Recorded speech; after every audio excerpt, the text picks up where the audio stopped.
The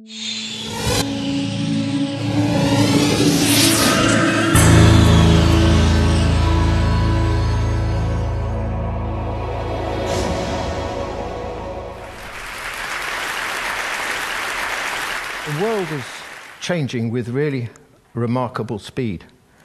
If you look at the chart at the top here, you'll see that in 2025, these Goldman Sachs projections suggest that the Chinese economy will be almost the same size as the American economy. And if you look at the chart for 2050, it's projected that the Chinese economy will be twice the size of the American economy, and the Indian economy will be almost the same size as the American economy. And we should bear in mind here that these projections were drawn up before the Western financial crisis. A couple of weeks ago, I was looking at the latest projection by BNP Paribas for when China will have a larger economy than the United States. Goldman Sachs projected 2027. The post-crisis projection is 2020. That's just a decade away. China is going to change the world in two fundamental respects. First of all, it's a huge developing country with a population of 1.3 billion people, which has been growing for over 30 years at around 10% a year. And within a decade, it will have the largest economy in the world. Never before, in the modern era, has the largest economy in the world been that of a developing country rather than a developed country. Secondly, for the first time in the modern era, the dominant country in the world, which I think is what China will become, will be not from the West and from very, very different civilizational roots. Now, I know it's a widespread assumption in the West that as countries modernize, they also westernize. This is an illusion. It's an assumption that modernity is a product simply of competition, markets, and technology. It is not. It is also shaped equally by history and culture. China is not like the West, and it will not become like the West. It will remain in very fundamental respects very different.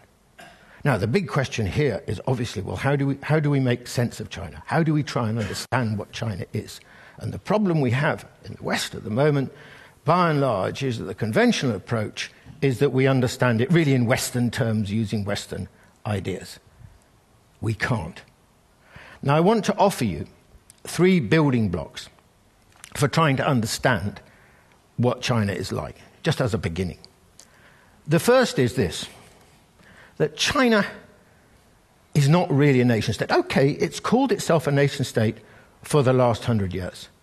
But anyone knows anything about China knows it's a lot older than this. This was what China looked with the victory of the Qin dynasty in 221 BC at the end of the Warring State period, the birth of modern China. And you can see it against the boundaries of modern China. Or immediately afterwards, the Han dynasty, still 2,000 years ago, and you can see already it occupies most of what we now know as Eastern China, which is where the vast majority of Chinese lived then and lived now. Now, what is extraordinary about this is what gives China its sense of being China? What gives the Chinese the sense of what it is to be Chinese comes not from the last 100 years, not from the nation-state period, which is what happened in the West, but from the period, if you like, of the civilization state. I'm thinking here, for example, of customs like ancestral worship, of a very distinctive notion of the state, likewise a very distinctive notion of the family, social relationships like Guanxi, Confucian values, and so on. These are all things that come from the period of the civilization state. In other words, China, unlike the Western states and like most countries in the world, is shaped by its sense of civilization, its existence as a civilization state, rather than as a nation state. And there's one other thing to add to this, and that is this. Of course, we know China's big, huge, demographically and geographically, with a population of 1.3 billion people. What we often don't really are aware of is the fact that China is extremely diverse and very pluralistic, and in many ways very decentralized. You can't run a place on this scale simply from Beijing, even though we think this to be the case. It's never been the case. So this is China, a civilization state rather than a nation state. Well, what does it mean? Well, I think it has all sorts of profound implications. I'll give you two quick ones. The first is that the most important political value for the Chinese is unity, is the maintenance of Chinese civilization. 2,000 years ago, Europe break down the fragmentation of the Holy Roman Empire. It divided, and it's remained divided ever since. China, over the same time period, went in exactly the opposite direction, very painfully holding this huge civilization state together. The second is maybe more prosaic, which is Hong Kong. Do you remember the handover of Hong Kong by Britain to China in 1997? You may remember what the Chinese constitutional proposition was. One country, two systems. And I'll lay a wager that barely anyone in the West believed them. Window dressing. When China gets its hands on Hong Kong, that won't be the case.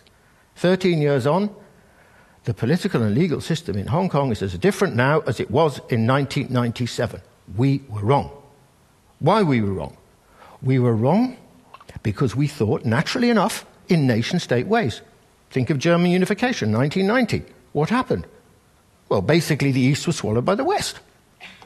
One nation, one system. That is the nation-state mentality. But you can't run a country like China, a civilization state, on the basis of one civilization, one system. It doesn't work.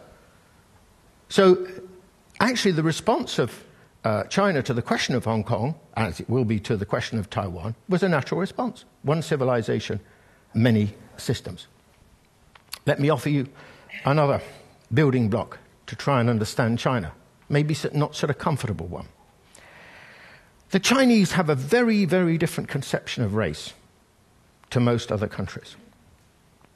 Do you know, of the 1.3 billion Chinese, over 90% of them think they belong to the same race, the Han. Now, this is completely different from the other world's most populous countries. India, the United States, Indonesia, Brazil. All of them are multiracial. The Chinese don't feel like that. China is only multiracial, really, at the margins. So the question is why? Well, the reason, I think, essentially is, again, back to the civilization state. Very, very, a history of at least 2,000 years. A history of conquest, occupation, absorption, assimilation, and so on, led to the process by which, over time, this notion of the Han emerged, of course, nurtured by a growing and very powerful sense of cultural identity. Now, the great advantage of this historical experience has been that without the Han, China could never have held together. The Han identity has been the cement which has held this country together. The great disadvantage of it is that the Han have a very weak conception of cultural difference. They really believe in their own superiority, and they are disrespectful of those who are not. Hence their attitude, for example, to the Uyghurs and to the Tibetans.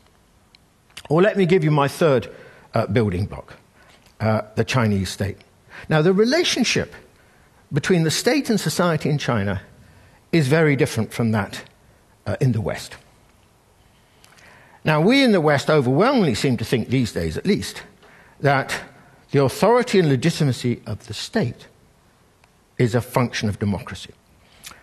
The problem with this proposition is that the Chinese state enjoys more legitimacy and more authority amongst the Chinese than is true with any Western state. And the reason for this is because, well, there are two reasons, I think. And it's obviously got nothing to do with democracy, because in our terms, the Chinese certainly don't have a democracy.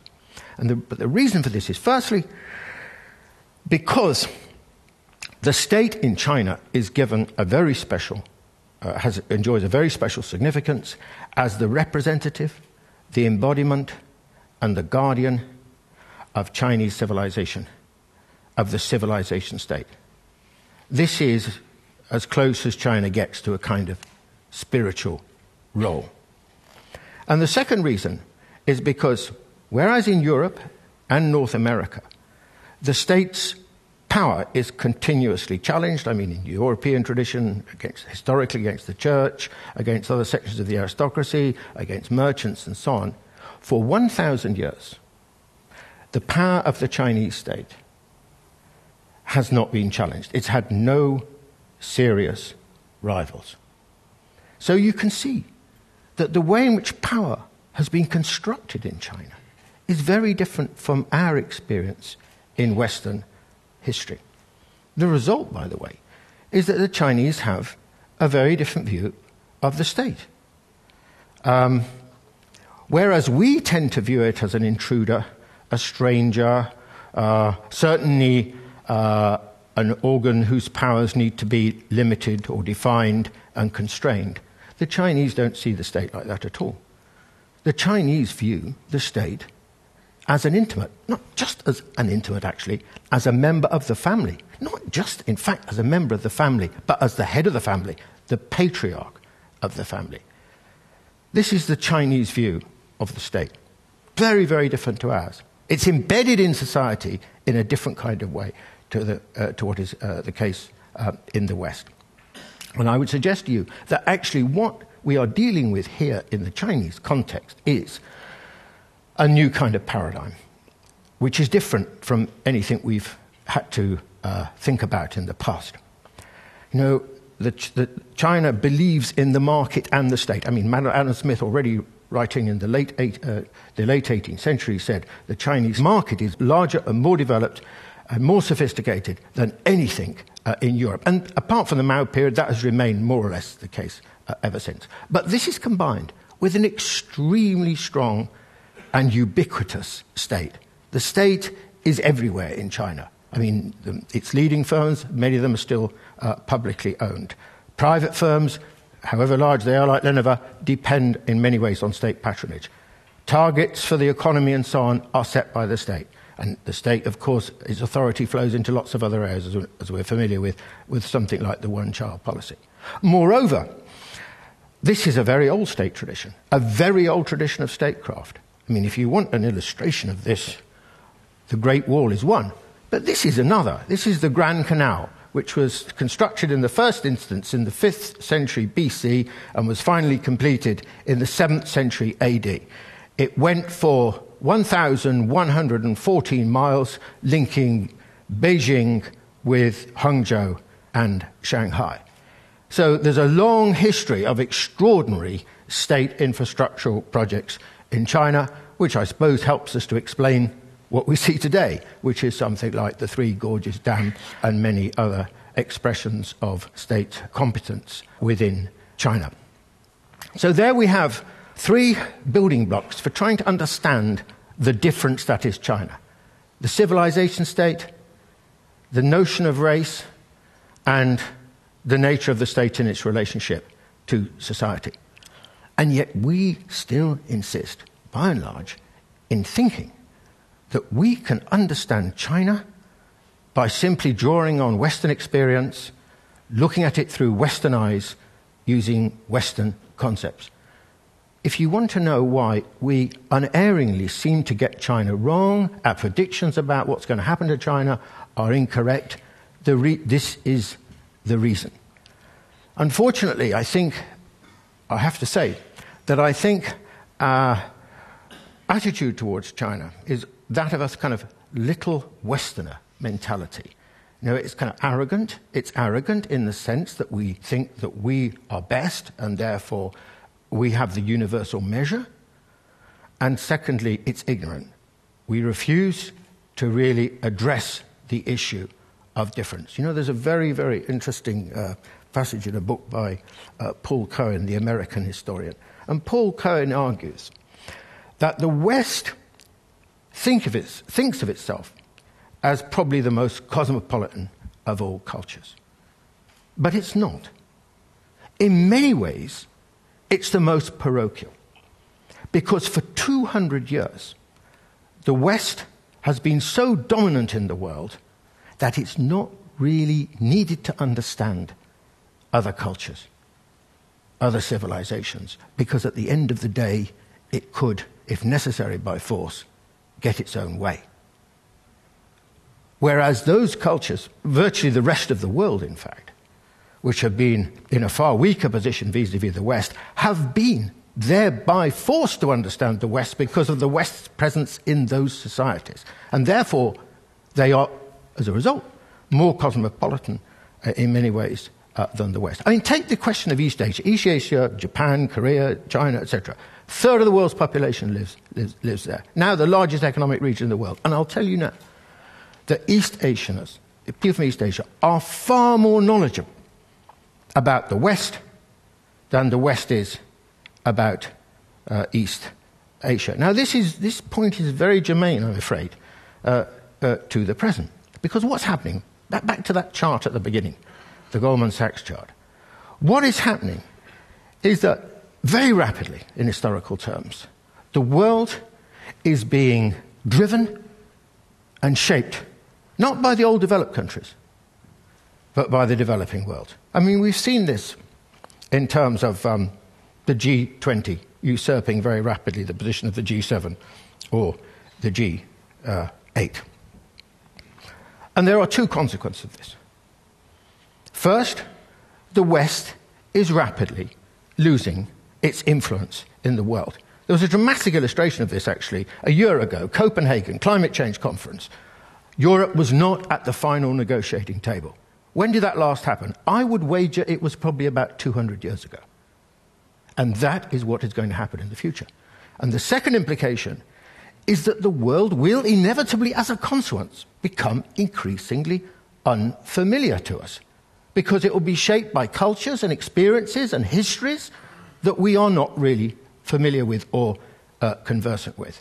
And alas, I'm afraid, take Europe, America is slightly different, but Europeans, by and large, I have to say, are ignorant, are unaware about the way the world is changing. Some people, I've got a friend, an English friend in China, and he said, the continent is sleepwalking into oblivion. Well, maybe that's true, maybe that's an exaggeration. But there's another problem which goes along with this lack of, that Europe is increasingly out of touch with the world, and that is a sort of a loss of a sense of the future. I mean, Europe was once, of course, commanded the future in its confident, take the 19th century, for example.